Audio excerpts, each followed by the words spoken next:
Hello students, today we are going to discuss second part of the chapter the role of constitution यानी संविधान का महत्व.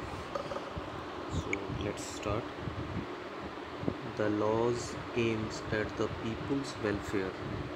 कानून का जो एम्स होता है, जो मकसद होता है, वो लोगों की भलाई के लिए होता है. But if there are good laws, लेकिन अगर अच्छे कानून हैं, there are bad laws also, तो बुरे कानून भी हैं. यानी अच्छे कानून के साथ साथ बुरे कानून भी हैं. People oppose all such bad laws. लोग अपोज करते हैं यानी उनका विरोध करते हैं सच बैड लॉज, इस तरह के जो बुरे कानून हैं उनका विरोध करते हैं.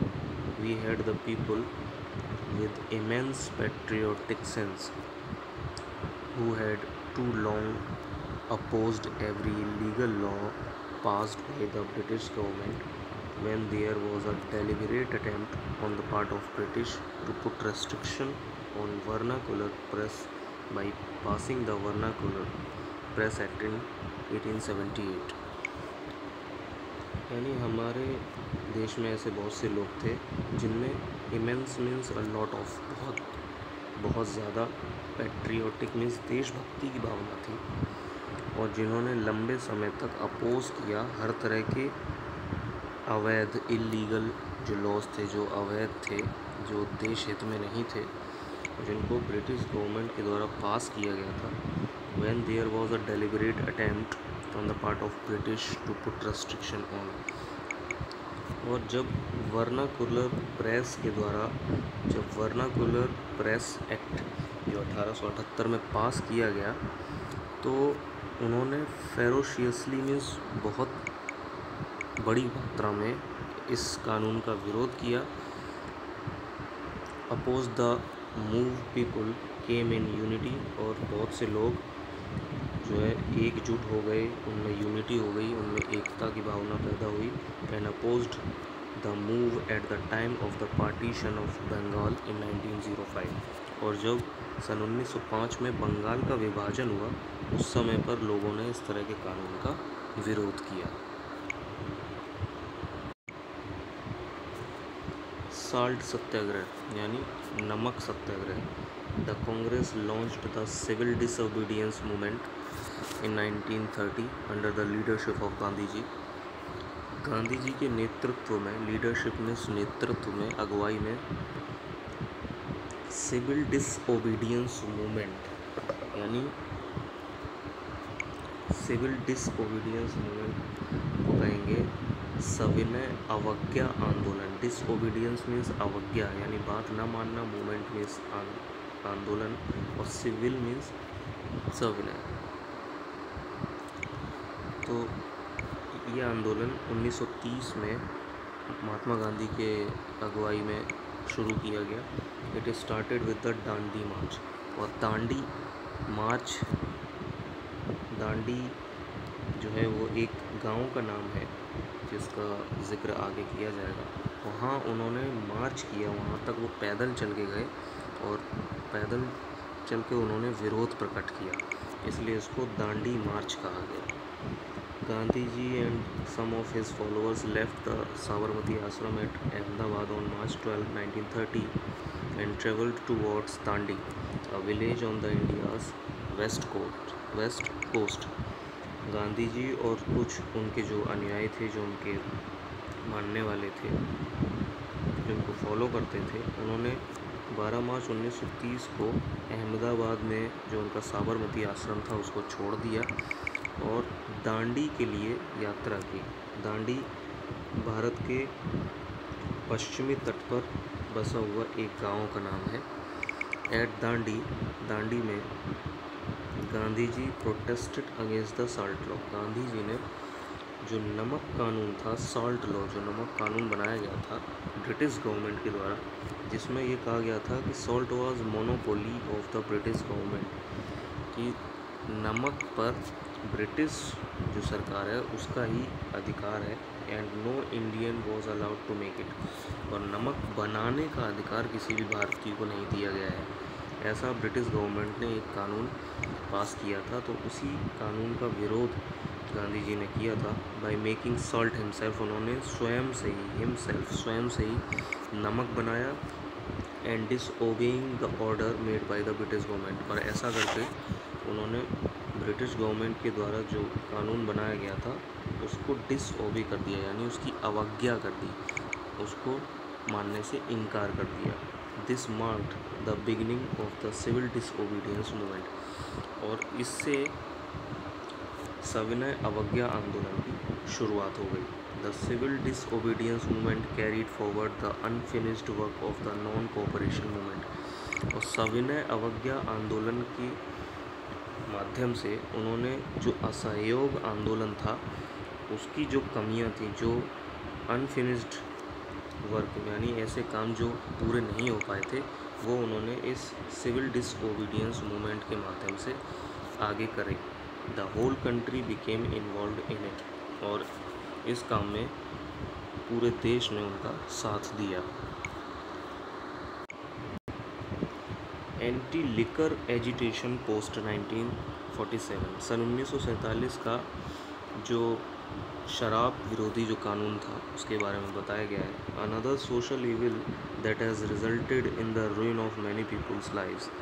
एक दूसरी सामाजिक बुराई, इविल मीन्स बुराई, that has resulted in the ruin of many people's lives, यानी जिसने बहुत से लोगों की ज़िंदगी को रूइन किया है, मीन्स बर्बाद कर दिया है, इज़ एक्सेसिव ड्रिंकिंग। वो अत्यधिक मात्रा में मद्यपान करना है या शराब पीना है। Many poor people waste their hard earned money on liquor. बहुत से लोग अपनी कड़ी मेहनत से कमाई हुई जो पैसा वो कमाते हैं वो लिकर में यानी मद्यपान में या शराब पीने में गंवा देते हैं, which is injurious to their health, जो उनके स्वास्थ्य के लिए भी हानिकारक है, and deprive their families to a decent life, और जो उनके परिवार को एक डिसेंट लाइफ, एक अच्छी ज़िंदगी जीने में बाधा उत्पन्न करता है। Mahatma Gandhi tried hard to root out this harmful habit. Mahatma Gandhi ने इस ख़तरनाक आदत को उखाड़ फेंकने का, रूट आउट मीन्स उखाड़ फेंकने का प्रयास किया। For this reason prohibition of liquor has been included in the directive principles of state policy in part 4 of our constitution. और हमारे संविधान के चौथे भाग में directive principle of state policy के माध्यम से उन्होंने शराब की रोकथाम के लिए एक कानून को शामिल किया। और provision angering committee was formed in 1956। और सन 1956 में इस रोकथाम को लागू करने के लिए, कानून बनाने के लिए एक कमेटी का निर्माण किया गया। दिस प्रॉब्लम, इस समस्या से निजात पाने के लिए, and suggest steps to control it. और इस कमेटी ने कुछ स्टेप्स सुझाए, कुछ मार्ग उन्होंने बताए, कुछ सुझाव दिए। The recommendation of this committee were accepted in 1956। सन 1956 में इस कमेटी के द्वारा जो सुझाव दिए गए थे, जो रिकमेंडेशंस थे, उनके जो सुझाव थे, सजेशंस थे, वो स्वीकार किए गए। And a resolution was passed in the Lok Sabha to make it a part of our development programme. और हमारे विकास के जो कार्यक्रम है उसको लोकसभा में पारित करके, लोकसभा में पास करके कानून बनाकर उन्होंने ऐसा पूरा किया। यानी कमेटी ने पहले 1956 में अपनी एक रिकमेंडेशन दी और उस रिकमेंडेशन को ही लोकसभा में पास कर दिया गया और बाद में उसको विकास की योजना के कार्यों में उसका एक हिस्सा मान लिया गया। Prohibition of liquor has also been made a part of our 5-year plans. हमारा जो 5-year प्लान है, जो पंचवर्षीय योजना है, उसमें भी मद्यपान को रोकने के लिए या शराब पीने को रोकने के लिए जो अभियान है वो उसका हिस्सा बनाया गया। Several states have made attempts to introduce partial और टोटल प्रोविशन। और बहुत से राज्यों ने अलग अलग या तो पार्शियल तौर पर यानी टुकड़ों में या फिर पूरी तरह से इस पर रोकथाम लगा दी।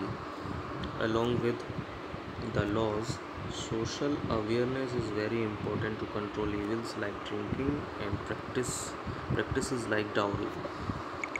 यानी कानून के साथ साथ हमें सामाजिक जागरूकता भी बहुत ज़रूरी है, ताकि हम इन जैसी बुराइयों जैसे कि शराब पीना है और जो दहेज प्रथा है, इस तरह की जो बुराइयां हैं उनको दूर किया जा सके।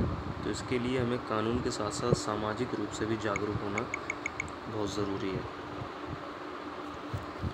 Many voluntary agencies are doing a lot of work to help alcoholics and drug addicts to give up these habits. और बहुत सी जो वॉलंटरी एजेंसीज़ हैं, बहुत सी ऐसे काम करने वाली संस्थाएं हैं जो बहुत से ऐसे काम कर रही हैं ताकि वो एल्कोहलिक्स मीन्स जो ऐसे शराब पीने वाले लोग हैं और जो ड्रग एडिक्ट हैं, ड्रग से जिनको लत लग गई है, ऐसे लोगों को ऐसी आदतें छुड़ाने के लिए गिव अप मीन्स छोड़ देना, तो ऐसी आदतें वो लोग छोड़ दें, इस पर बहुत सी एजेंसीज़ काम भी कर रही हैं। Many NGOs as well as government agencies are making people aware against liquor drinking। और बहुत सी NGO means non government organisations, यानी गैर सरकारी संस्थान, ऐसे संस्थान जिन पर सरकार का कोई ज़्यादा नियंत्रण नहीं होता, वो और कुछ सरकारी एजेंसीज़ भी लोगों को इस मद्यपान के लिए, शराब पीने के लिए रोकथाम करने के लिए उनको अवेयर कर रही है, जागरूक कर रही है। However the government also needs to take stern measures against those who deal in illegal distribution of liquor and drugs, as well as those who demand it and give dowry। जबकि सरकार को अभी भी कुछ सख्त कदम उठाने पड़ेंगे। स्टर्न मेजर्स में कुछ ऐसे मापदंड, कुछ ऐसे मेजरमेंट उनको सरकार को तय करने अभी भी बाकी हैं, ताकि वो जो अवैध रूप से जो लिकर मीन्स जो शराब है उनका जो वितरण कर रहे हैं, जो उनका डिस्ट्रीब्यूशन कर रहे हैं, उसको रोक सकें, ड्रग्स का जो रोकथाम कर सकें। और इसके साथ साथ ऐसे लोग जो दहेज दे रहे हैं या फिर दहेज की मांग कर रहे हैं, उन पर भी लगाम लगाई जा सके। So here we finish this chapter. Take care of yourself. Bye bye.